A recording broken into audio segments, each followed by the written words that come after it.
तर काय म्हणता मित्रमंडळी, जय भीम नमो बुद्धाय. तुम्हाला तर माहीतच आहे की आपण 3 महिन्यापर्यंत ग्रंथपठणाचे ब्लॉग टाकणार आहे. तर आपल्या ग्रंथपठणाच्या ब्लॉगचा दिवस आहे 45वा.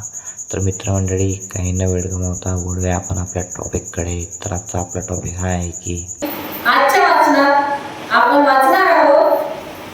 तथागत भगवान बुद्ध म्हणतात की काल्पनिक अनुमानावर आधारलेला धर्म म्हणजे हा धर्मच नव्हे.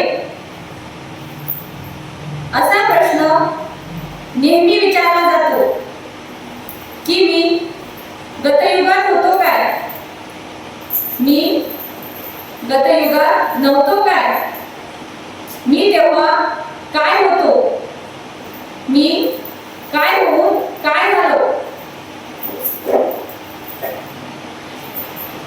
मी भविष्य काळातही असेल काय.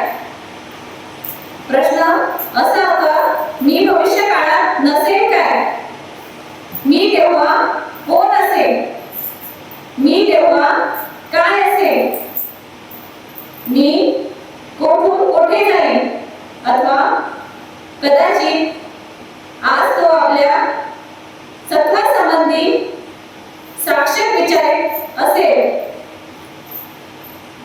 मी आहे काय, मी नाही काय, मी काय आहे, मी कसा आहे, माझे अस्तित्व कुठून आले व ते कोठे जाणार आहे. विश्वासंबंधी